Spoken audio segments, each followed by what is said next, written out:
Hi, everyone. Welcome to our back to school series of live streams. This is day 2 of 4 this week. I'm Jonathan Turung, the head of community here at Codecademy. I'm joined by my colleague, Mariana Benjamin, one of our community managers who is moderating our chat, another community manager, Fede Lorca, who is our streaming specialist and community manager, and our special guest, Aaron Schumacher. We'll actually have 2 Q&A sessions today, which my guests will discuss more in detail. So feel free to ask them during the event because we want this to be interactive.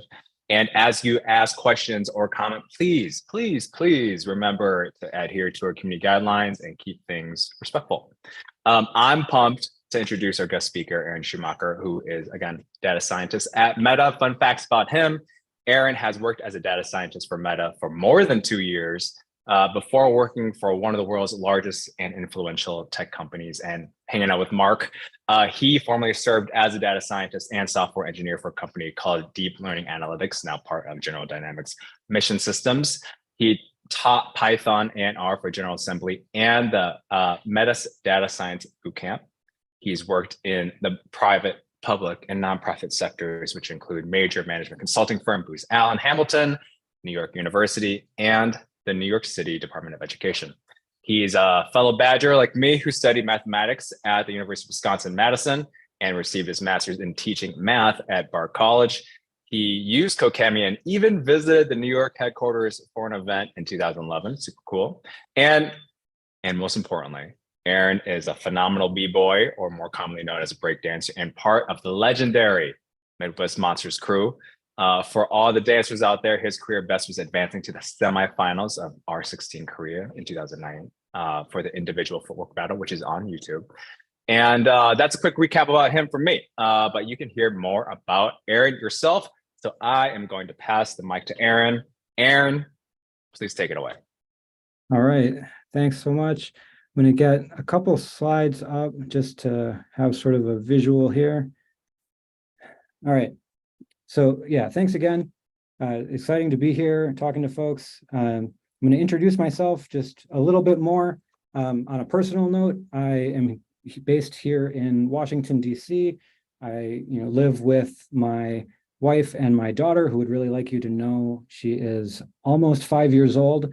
Like John said, I am a data scientist at Meta. Actually, my Metaversary is tomorrow, so it will be exactly 2 years tomorrow.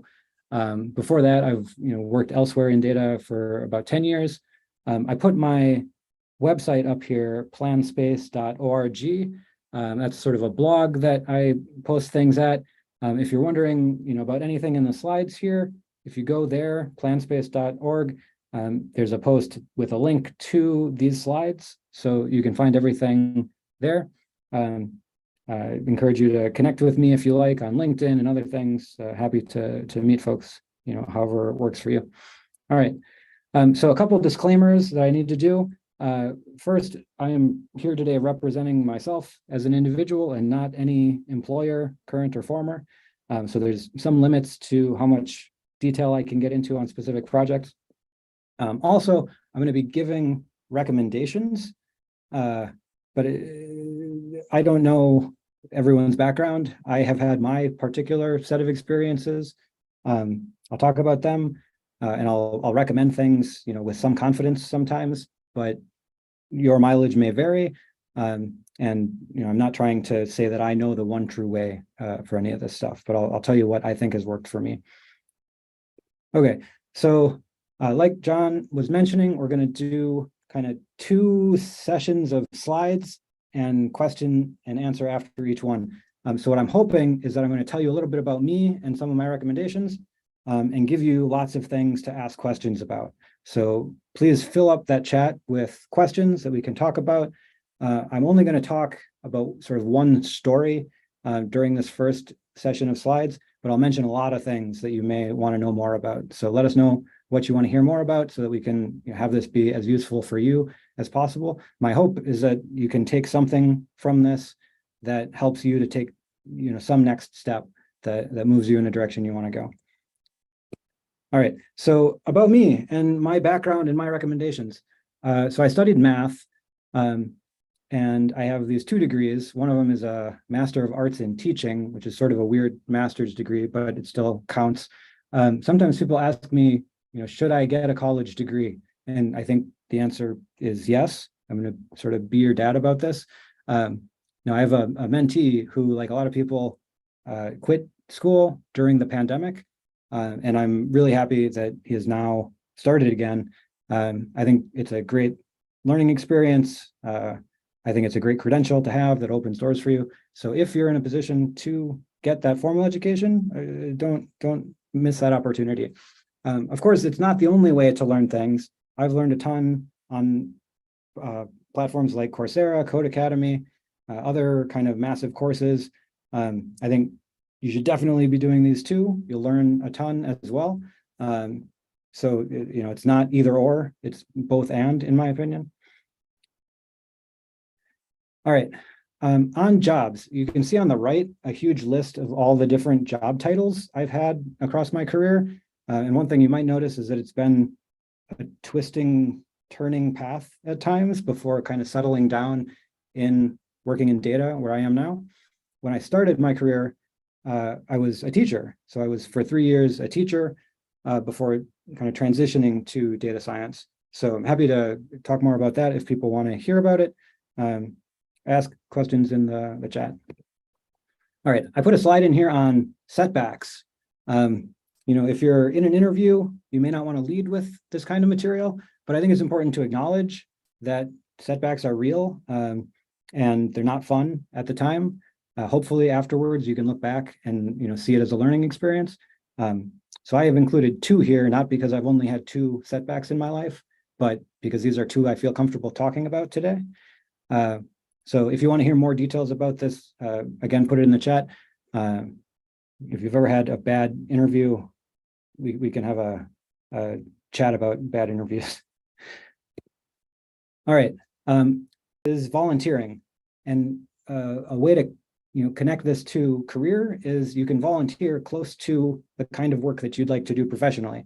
So there's, for example, an organization called DataKind that has chapters all over the place. I've been doing stuff with DataKind for a long time. I did a data dive with them just this past weekend. Great experience, great chance to learn and meet folks. I also volunteer with Hack Diversity. I joined as a mentor, but then ended up doing technical work for them and learned a lot about operations research kinds of things in a way that I wouldn't have had, in my normal job. So volunteering is a great thing for you and for other people. So an opportunity to look for. Oh, I think I missed a slide. Let me make sure I have the right one. Okay. So can be related to volunteering, can be just out in the world. I've just called this events. A lot of the ones that I'm listing here are kind of competitions where I happen to do well, but anything where you're going to get out and meet people and work together, I think is a huge opportunity and way to advance. So this is the one story I wanted to tell, and it's around this Arlington Public Schools thing. It's sort of a story that ties my career together in a sense, and also illustrates the kind of winding path and opportunities that can happen over a career. So I happened to get a job at NYU, which meant that I could audit classes. I happened to find out that there was a class I could audit that was being taught by John Langford and Jan LeCun, who are big names in machine learning, and Jan LeCun is one of the top 3 people probably in deep learning. So I audited this class, great opportunity. Time passes, I move to Washington, DC. I go to a meetup where we do 30-second introductions of ourselves, and I say, I'm working on something with Python. So this person named John, not this John, a different John. Anyway, I meet John K, and we get to talking, and I mentioned this class. So we're sort of friendly. Later, this John K setting up a team for the Arlington Public Schools competition. It's a sort of data competition to predict who's going to drop out of high school. So we work together on that, and John gets to see that I don't only talk about Python, but I can do Python. Okay, so time continues to pass. John K founds a company called Deep Learning Analytics, and he gets a contract that means he's going to be expanding the company. And so he calls me up and invites me to come work at his company. And this was the start of a great career experience where I worked with John for 6 years, had some success with this company. We got acquired 3 years in, and this was a huge long-term growth opportunity for me, and it sort of put me in the position where afterward I was able to interview well and pick up jobs in Meta, for example. So anyway, that's sort of one tale of the weirdness of my career. And I think it's interesting that you don't always have a plan in advance, but you sort of look for opportunities over time. Okay. If you want to know more about any of that, questions in the chat, please. All right. I put speaking next because my old buddy John Kay is doing a talk tomorrow on transformers like ChatGPT. I helped with a tiny part of the talk. I'm very excited to see the full version in a big audience.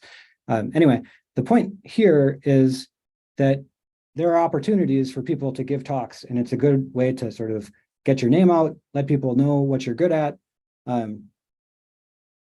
It's a thing that you could do that people, I think, don't realize that they can do. If you're an event organizer, often you're really trying to find speakers. So if you are prepared to give a talk, you could probably do it. So I encourage people to get out there and try doing talks like this. I have, in my experience, picked up contract work from people who saw a talk I gave.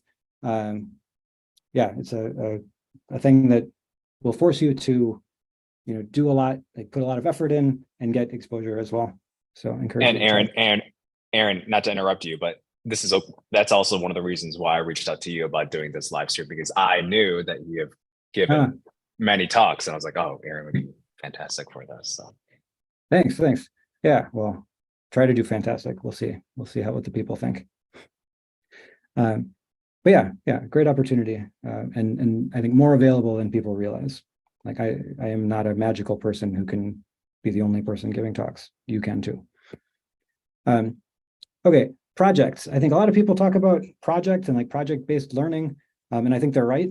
Projects are a great way to build skills and demonstrate your skills. So here's a collection of things that I've done that are public or have been public. I think you want to make projects real as much as possible. So I encourage you to find and do projects that are meaningful to you. I think my last one here is on writing. So these are blog posts that I've done over the last 5 years. And my point here is just that reading and writing is great for learning, and it's great for honing that skill of writing, which is a skill that's going to be important in every career. So coding is important. Writing for human audience is also really important. Also, it can demonstrate, that you know about things. You can become a resource for people. And in my case, I look back at my old posts and it's a record of things I used to know how to do and can find again. Okay, wanted to mention I went a little hard on my job search when I was looking to transition sort of from government contracting world into big tech. So I talked to a lot of companies. The list here is places where I interviewed and got an offer. So there's a well-known blog post called 5 Offers in 5 Days. Mine was not quite as dense as that, but I interviewed a bunch of different places. It was an interesting experience. It was a lot of work. It was a thing that when I was younger, I didn't know that this was a thing you could do, is interview for many places kind of at the same time. But is one approach that might be something you want to aim for, possibly. All right, ask questions if you have questions. And then I threw in this slide, which is on types of data roles, just because I think I don't know where everybody's coming from. So this is sort of roughly how I think about different kinds of data roles, where data scientist is people that are using data to learn about the world. It's about figuring out what's going on. It's about measuring how well we're doing, figuring out what's important to focus on, setting priorities, these kinds of things. It's closely related to some of these other job titles. Data engineers are going to be sort of closer to software engineers, working more on data flows, data pipelines. don't know if they'd love to be grouped with database administrators, but that's sort of the more old-timey kind of related position. And then software engineer is where I've put machine learning engineer.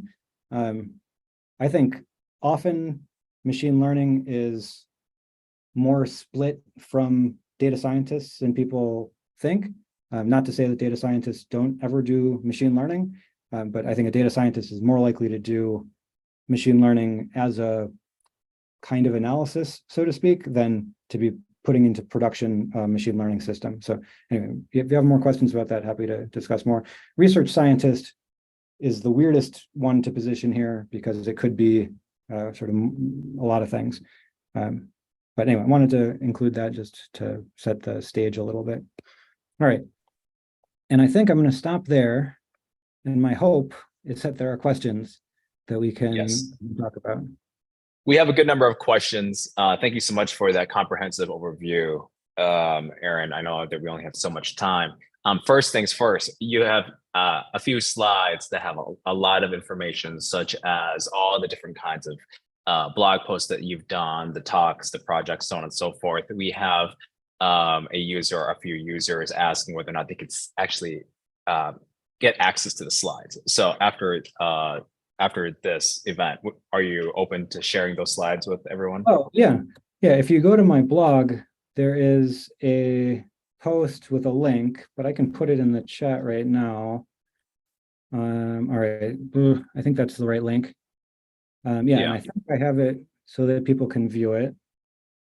Yeah, I think the user noted that he or she wasn't able to access the slides because of whatever restrictions. So, but we could, if you can't do it right now, you can access it later.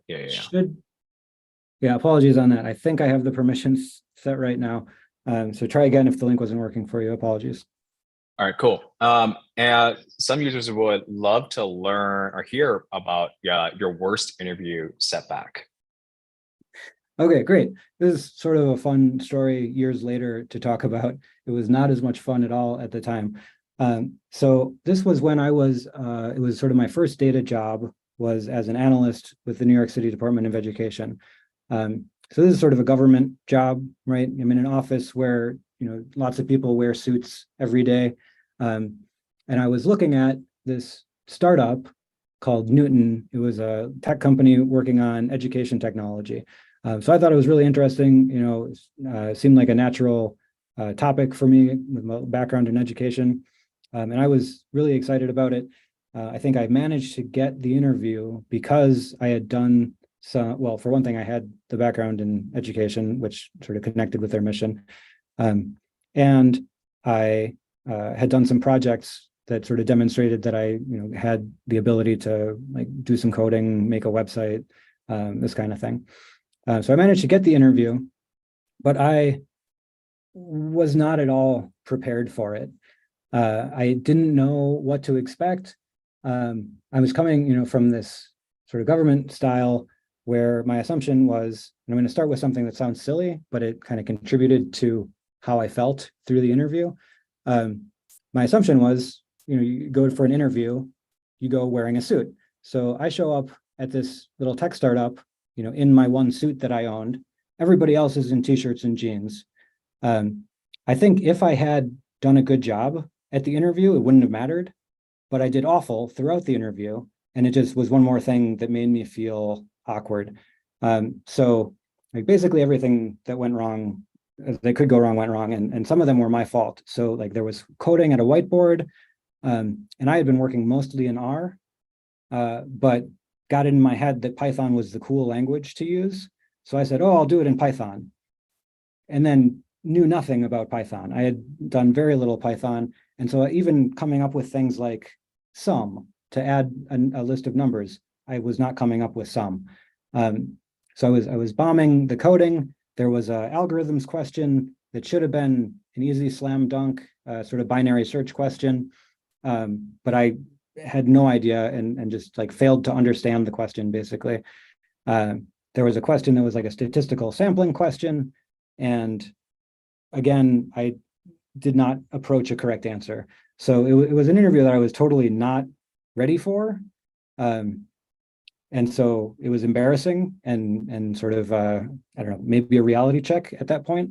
But it was also, a very memorable learning experience where I sort of started to get a sense of, okay, if I want to, do better in a future interview, I'm going to need to learn a lot more and prepare better for interviews.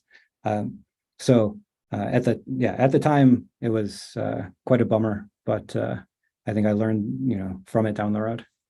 Well, that's great that you learned from it. And I think that if you were to be underdressed and go to a place that was a little bit more where everyone dressed up, I think that would actually be a lot worse than the other way around. So, um, next question. How long, in terms of months, did it take for you to prepare or pass the FANG coding and system design interviews? What resources did you use?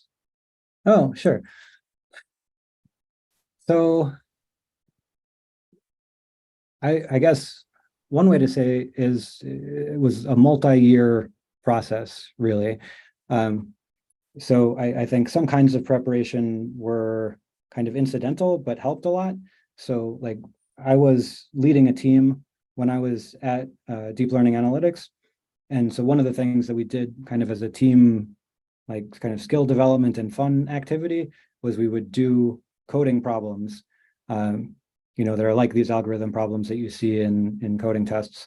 And so we would do these and sort of share our solutions back and forth. And so that was one way that I started to practice these kinds of things. At the time, I wasn't really thinking of it as interview prep as such, but more like, let's help the team to develop skills and that kind of thing. But it helped me, I think, doing that. So when I started in earnest, there were a number of things that I needed to focus on. So I definitely spent a lot of time on, sort of leak code style coding things. There were some resources that kind of broke up the problem types into a number of classes. And I thought that was a helpful way to think about it, because if you try and do, all 500 million different questions, you'll never finish them all. But if you learn a couple big classes of problem, you can sort of get pretty close to a solution to a lot of the problems. So that was one thing. I had been working as more of a machine learning engineer effectively in that job. So one of the things I had to brush up on was SQL. So I actually spent a good deal of time getting up to speed with SQL. One resource that's pretty memorable is Julia Evans' work. She has sort of fun comic book style materials, and also sort of a playground where you can experiment. So that, and then also doing, sort of practice problems on some of these sites. On system design, I had never done a system design interview before, but I needed to get ready for system design and machine learning system design questions. So I spent time with, like, there's at least one, maybe two now, books that are called, I don't know, something like Cracking the System Design Interview, and it just collects a lot of different kinds of problems. So that's both interesting to learn about and helps you get ready for this. I think system design is, it's a tricky interview to me still. So that was a lot. Oh, I'll mention also, I prepared specifically for behavioral interviews. I think that people see the kinds of questions and sometimes think, oh, I can not prepare very much because this is just asking questions about my life. But you will absolutely do better if you think through some answers in advance and sort of have stories from your experience to draw on, at least for me, because it is hard sometimes to come up with something on the spot. So you want to be as prepared as possible for the full range of interviews. You listed so many different kinds of resources and for interviews, right? You can never over prepare. So, but thank you so much, Aaron. Next question is, what advice would you give new grads trying to find data science roles in the current market?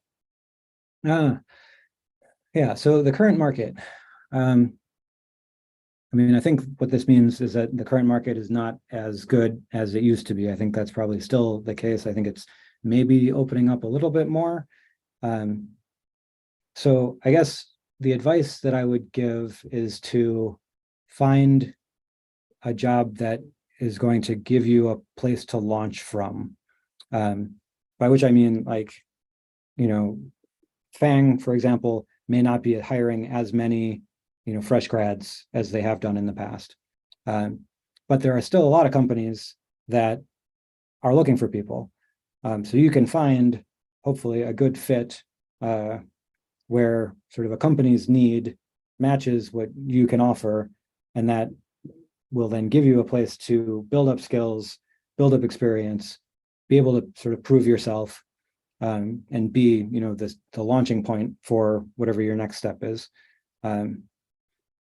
Yeah, so like in my case, I started at a job that was not a data scientist titled job. I started as an analyst for Department of Education. I sort of knew that it was not the job I wanted to have for my whole life, right? But it was a great place to work on something that I cared about and to learn more to get ready for the next step. On a related note, and since you did switch careers, so to speak, let's say if you were someone, and this is one of the questions from our viewers, like you're in customer success, like it's a totally different field, right? Like what are some things that you should consider and things that you should look into if you want to make a complete change career wise? I mean, I'm assuming you do use some math, right, and some things that you learned through your previous job work experience, but let's say you're completely new to the entire field. What are some things that you should know before making the leap?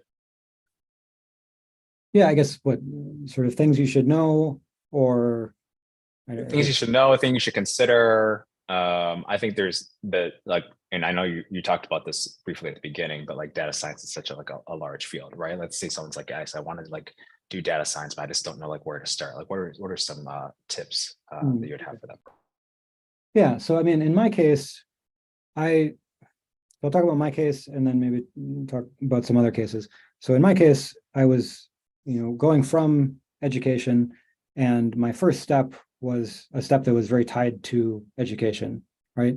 So I think that if you can make a move that connects in some way with the domain that you have experience in, I think that is a great way to start moving. Even if you also want to change industry, it can make sense to, sort of take small steps in the direction you want to go. So I guess that's one thing. I think I'll mention that, I worked at the Metis Data Science Bootcamp, which was a full-time boot camp, and had people who were, they had left often their previous job and really dove in to a full-time thing where they were trying to quickly skill up and then, move to a new thing. And many of them had success with that, but it is challenging. So I guess one thing to expect or to know about is that you're probably going to have to work hard to sort of pick up skills, to work in an environment that is different to what you're used to, and to kind of have to prove yourself. Where like if you are coming from a job where you're established at all, you sort of know how things go, you have to be ready for more uncertainty and sort of figuring things out from square one. So that's one thing.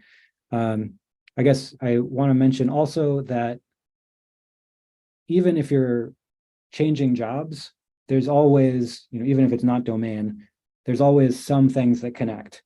So, if you're working in customer success, you probably are interacting with a lot of people, you're using people skills. Hopefully your people skills are good. And this is going to be something that can help set you apart, help you to know how to communicate effectively, how to work with people, and really bring that to your future work in whatever field. That's a few thoughts, I guess. And that's a great point too, right?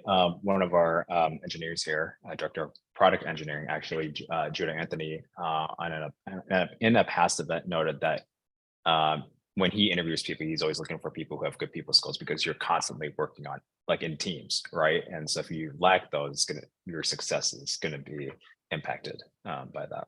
Yeah. Communication always so big. Empathy. Yeah, I'm just agreeing. Going back a little bit, again, with your impressive list of all the things that you've written, as well as your speaking engagements, like, could you give some advice about like how you started writing. I mean, it sounds obvious, but like just getting into the groove of writing, as well as like your first speaking engagement and how that led to other opportunities. Yeah, I guess maybe a piece of advice or a way to think about it that I think is helpful is don't put too much pressure on yourself. Don't stress it too much. So like when I started writing things and putting it online, it was not anything that I expected people to read. It was sort of, I feel like writing this, and so I'm going to do it and I'm going to put it up. So like there are certainly times when you want to get something really polished and have an editor and stuff, but for a lot of writing and blogging online, you don't need to worry about it to that level. So I think that's helpful for getting unblocked and for getting started, right? Like a blank page, a blank blog can be scary. And I think sometimes people get stuck where they're like, if I put something up, it has to be the world's best post. And so they never put up any post. They never do any writing. Sort of similarly, like on speaking specifically, there are small ways to start, right? You're probably not going to start by headlining a big conference as the keynote speaker, right? Like one thing that I've enjoyed doing a lot is lightning talks, right? It's a 5-minute talk where, even if it's awful, it's done in 5 minutes. And often, they're looking for like 10 people to do lightning talks. And so, yeah, get in there, talk to the other speakers, give it your best shot, meet people that are interested in the same topic and have it sort of grow from there, hopefully. Yeah, so there's some thoughts on it. I think just do it. Just do it. Progress over perfection. Love it. Love it. Another question. Where did you, there's a couple of questions in here.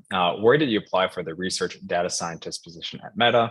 What was the interview like, if you don't mind sharing? I don't know if you are able to share. And then do you have any tips how to optimize applications to get interviews? What are some important factors or the most important factors? Yeah. So like part of my, I guess, strategy that I'm espousing here is building up exposure, building up experience sort of bit by bit, so that, people can see you and sort of know something about you, before your application. And so in my case, most of the positions that I interviewed for, I was contacted by recruiters, right? And so if you can swing this, I think it is great to have a recruiter coming to you, right? And this is, I think hiring is slower now, and so there may be fewer recruiters reaching out at the moment. But I think when recruiters are looking for people, that's their job, is to get people jobs, right? So your interests are aligned. They're on your side, so to speak. So yeah, I think the strategy here is get exposure, get experience, and then opportunities are more likely to come your way. Okay, so obviously that is not happening for everyone, at least not today, right? Maybe it'll happen to you 5-10 years from now. But what do you do today? I do think, the advice on trying to get a referral from someone is good advice. I'm happy to refer people, by the way, but the best referral is going to be from somebody who really knows you, knows your work, because they can really vouch for you. So like lots of opportunities that I've had, I mentioned the story of meeting John. Opportunities have come from people who knew me and knew like, oh, this is a guy who's interested in this kind of coding or this kind of problem. So like even my job at the New York City Department of Education, I got that, in substantial part because somebody that I had met through breakdancing, actually, I was interested at the time in trying to simulate the universe. I think I was inspired maybe by Wolfram's New Kind of Science, but I didn't have MATLAB, and I really thought MATLAB would be a good thing to use. So I asked my friend, hey, Brianna, who was doing a PhD at Columbia at the time, can I use your computer lab access to get in and use MATLAB? And so this was sort of the main way, I think, that she knew that I was interested in technical work and, actually, tried things and did things. And so, years later, when I was trying to find my first job in data, she made the connection to let me know to apply for this job. So people are hugely important. Otherwise, I mean, I've heard for sure stories of people submitting tons and tons of resumes and not getting responses. I think my main advice there is to not be discouraged too much. And also, don't only submit resumes. You should be doing other things, right? Like go to events, meet people, talk to people, have that coffee with somebody at a company you're interested in, build relationships. There's lots you can do. All I heard was learn how to break dance, get into that community, and then get the referral from you, which is part of our back to school promo. Aaron will refer you. Thank you so much, Aaron. Another question. And by the way, we have 3 minutes before we'll move into this the latter half of our talk here, where you'll provide tips, and then we'll open up the Q&A again. So sorry if we can't get to all the questions, which we have lots and lots of questions here. I have a first stage interview for a junior data analyst role. Do you have any tips / things to talk about that might be less obvious than the usual relevant skills / experience chat?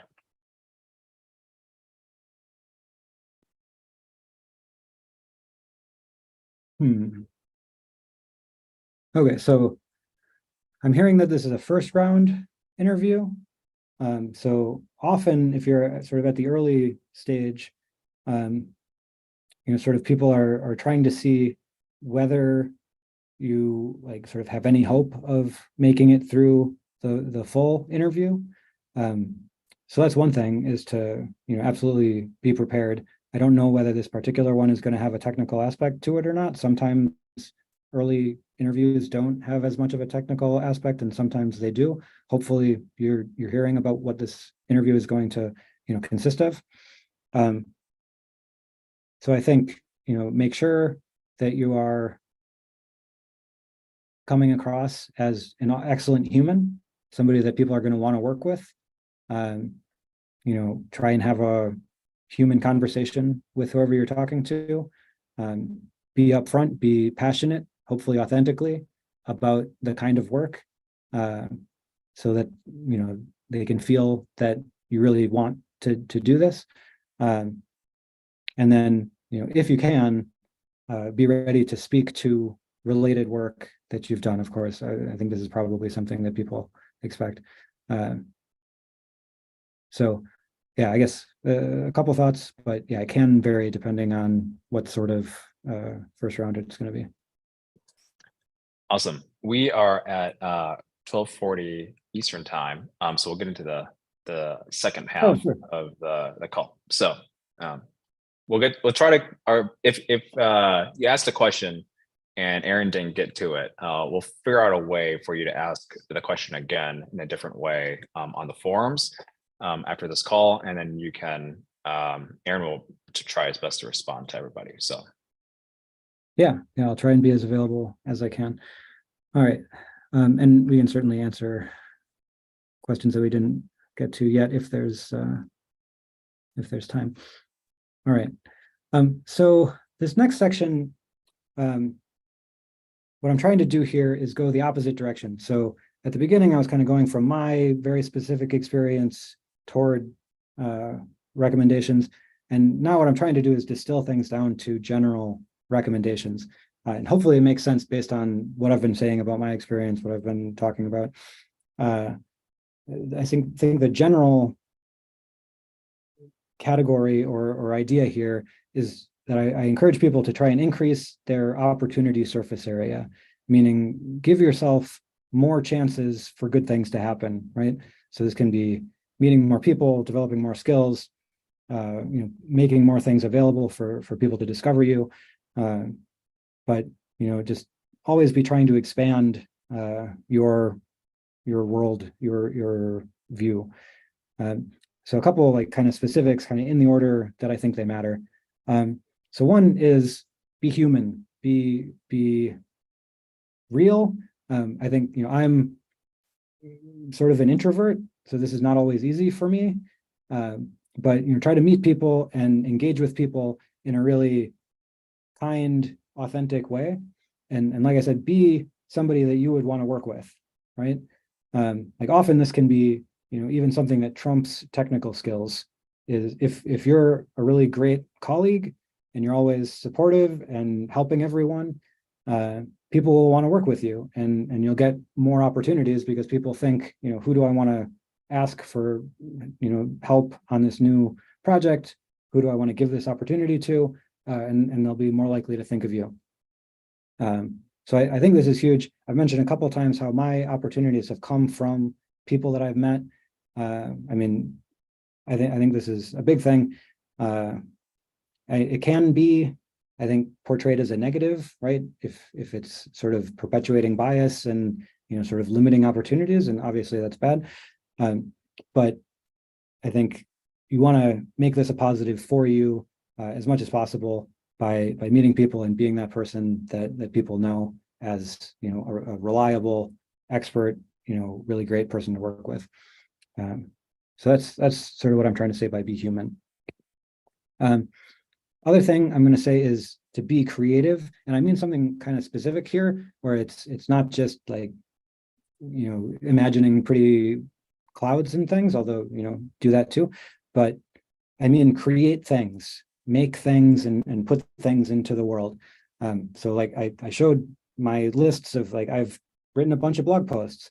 Those are things that if I had just done them in private and not put them up, or maybe never finished them, I think I would be worse off for it. I think it's good to make things, finish them, and put them in the world to sort of live a life there. I think it helps to develop skills. It helps to develop sort of your reputation, your visible collection of work. And I think it's important. So be active, be making things. I think this is a big part of continuing to grow and to learn and to, be out there. So be understanding. I put in here, this one has more of a specific data connection, right? In data science and related things, often the whole name of the game is to understand what's going on, and to know how much of what's going on can you understand, right? So you want to have a really good sense of epistemology, like why do I think things? What evidence do I have? But also huge curiosity and a drive to understand things at the deepest level, right? So sort of understand more than you need to understand, and go learn about related things, right? So expand into areas, even areas that aren't what you're immediately working on. Go learn about something that you're curious about, understand it, and then, a month later, some new work pops up and you're ready to do it because you already learned about something that puts you in that position. There's also a human connection here. You want to understand people and be an understanding person.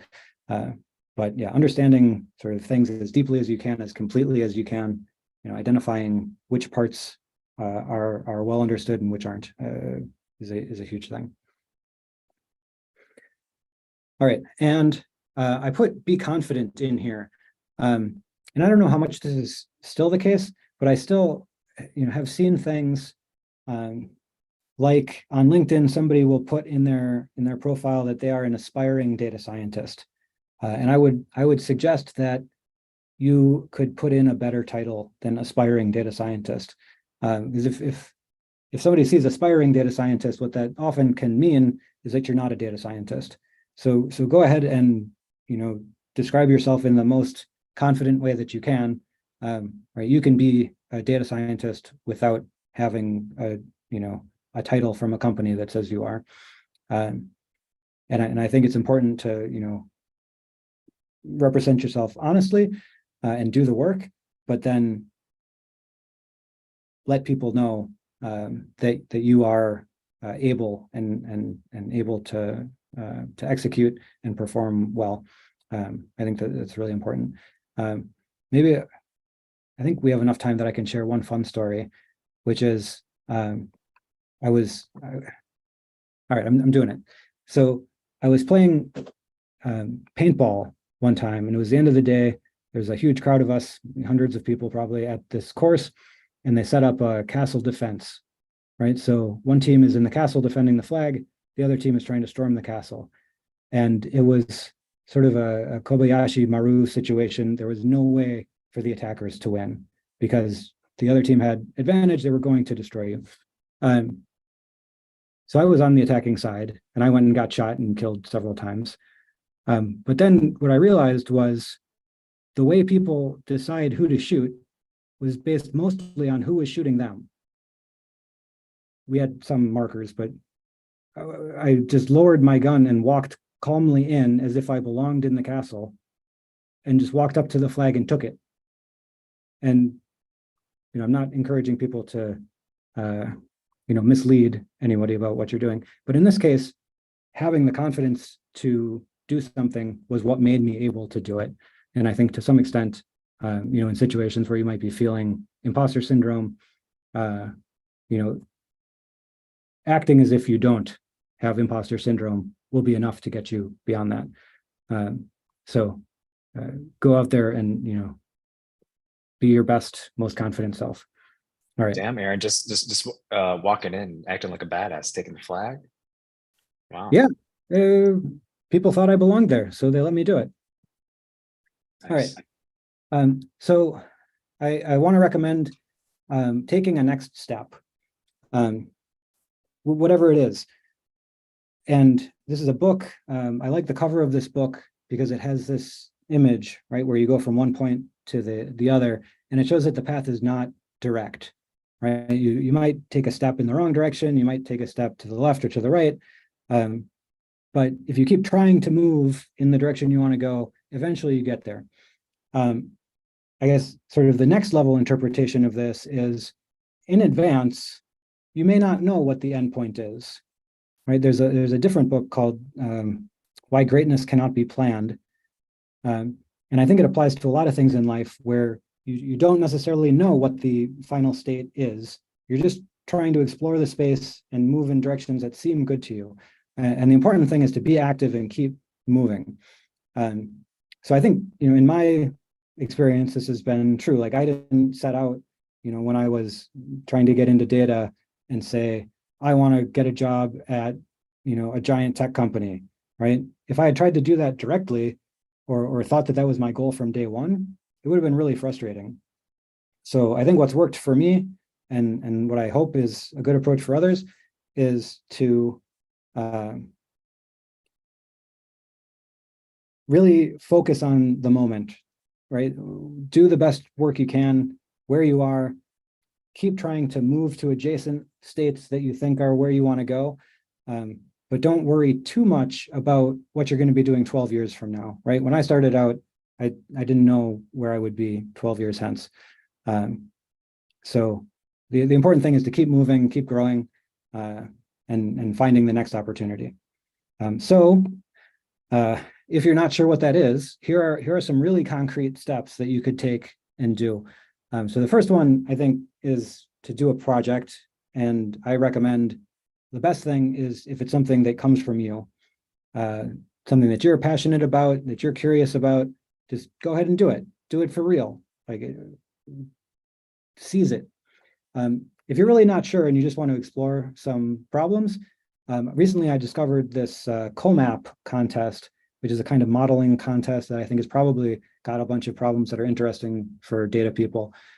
So they've got a lot of problems on their site. You can go look at historical ones and people's solutions to them. If you're in college right now, you might try and join in a COMAP contest. The next one I think is in February. Another thing you could do is read a book. I think reading a book is underrated these days. I think you'll like reading books more than you think. I've got some lists of recommended books. Like for me, reading Pragmatic Programmer when I was in my first data job was something that was really, helped to shape me and move me in directions that were productive in my life. Like I've said a couple times, I really recommend writing.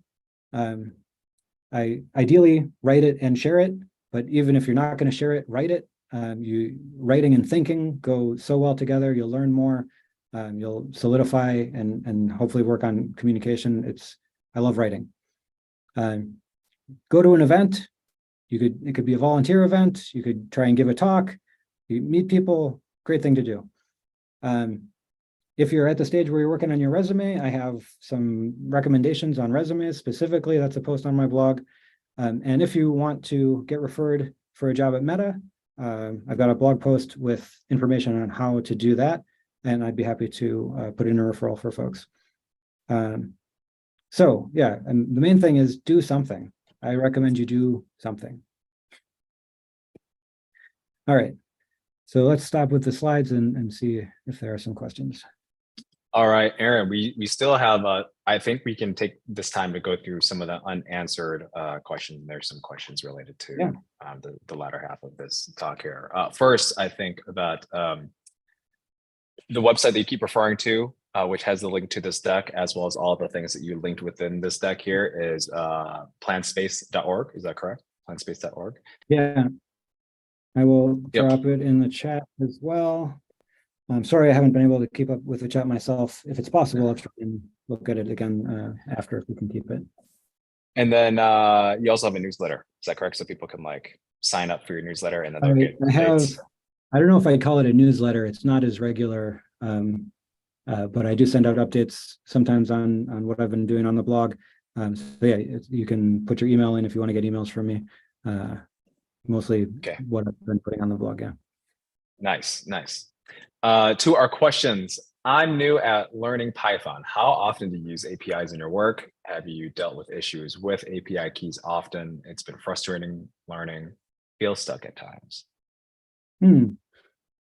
Yeah, so I guess in my work now, I pretty rarely interact directly with APIs. I mean, it totally depends on what problem you're trying to solve and you know, sort of what you're working on, right? So like I have in the past used APIs to get data. I've made like a Twitter bot and things like this. I agree that it can be frustrating, right? You have to jump through like OAuth hoops sometimes and whatever. If you want to focus on the like data aspects, I think you can find APIs that are less locked down. That's one thing. If you want to just focus on data work itself, like sort of directly, you can go directly to a data set rather than messing with an API. Yeah, this is like, people mean lots of different things with data scientist in particular. So sometimes a data scientist is the person who's writing code to grab the data or do something with an API, but not always. So yeah, focus on what's interesting to you.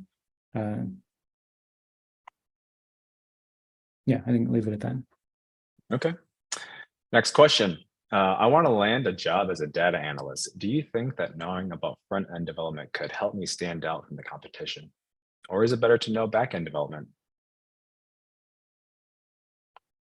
As a data analyst, I think, you know, both back-end and front-end are going to be, you know, sort of supplementary to the core data analyst work, I think, right? I think I have sometimes brought in front-end things in data work. So like if you want to make really custom visualizations, maybe you are using a front-end framework, maybe you're using D3 in JavaScript, right? So I guess that's where my head goes first. Although, yeah, I think it depends where you want to specialize, right? Like if you're edging more towards like data engineer kinds of roles, then that's going to be a little bit more back-end like. Yeah, I think I would, you know, focus on the analysis part most, get strong as you can there, and sort of see what you need to reach for, right? So if you're trying to do some analysis work and you find yourself thinking, I need to make a visualization using some front end thing, then you have a good reason to go and do it. I think I really like learning things most when you're doing it for a real reason, right? So like find a need and then learn to meet that need. Mm, Next question. Which book will you recommend for a novice learning or for a novice to become a software engineer without any computer science knowledge? So the one that I've been recommending for a while is, I think it's Peter Downey has a book called Think Python. And that one is pretty good and it's freely available online. So I think that is a pretty good place to start. There's also a book from MIT's Python course, which has some things to recommend it. But I guess if I have to pick one right now, I'll pick the Think Python probably. Okay. I think this will be the last question before we have closing remarks. Do you have any remarks, pros/cons, etc., on working in big tech versus government in a data science role? Well, they're different.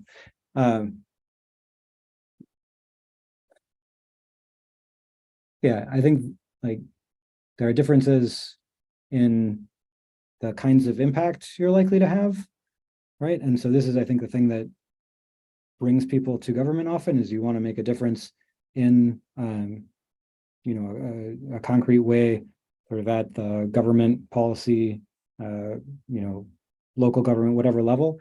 And I think it's important, and I would like to see more great people working in there. That was part of why I started out in Department of Ed, is because I care about education.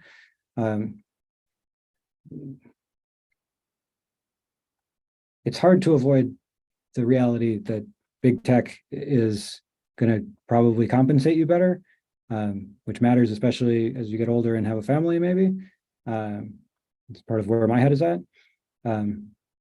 And yeah, the work style is a little bit different, right? It is a lot more fast-paced in big tech. Some people are concerned about like work-life balance. So maybe that is a possible downside of big tech. It hasn't been my experience really. What I find is that I work about the same number of hours, but work harder per hour in tech. So there's a couple thoughts. I'm not sure if I answered the whole question, but yeah. That's it for our questions. I just want for all the people who are viewing, could you please give a round of applause? You can write in the chat, clap emojis to Aaron Schumacher of Meta, who is not only a data scientist but also renowned breakdancer / b-boy, badass paintballer, overall voracious reader and thought leader. So many things, Aaron. We are going to do our best to have him answer your questions after this event, and we'll provide a link to the forums in the email. If you RSVP'd to the event, you will receive a link to that, because we don't want to leave everyone hanging there who asked the question. Please subscribe to our YouTube channel to find out the latest events that we have coming up, which just so happens we have 2 more events this week. Tomorrow we have Ted Sanders of OpenAI at 1 p.m. And then on Thursday, with Jimmy Hua of Salesforce and Asian Leaders Alliance. So again, thank you so much, Aaron, for taking the time. Really appreciate it. And I hope everyone out there has a good rest of the week. Thanks, Codecademy community. Talk to y'all later. Bye. Thanks.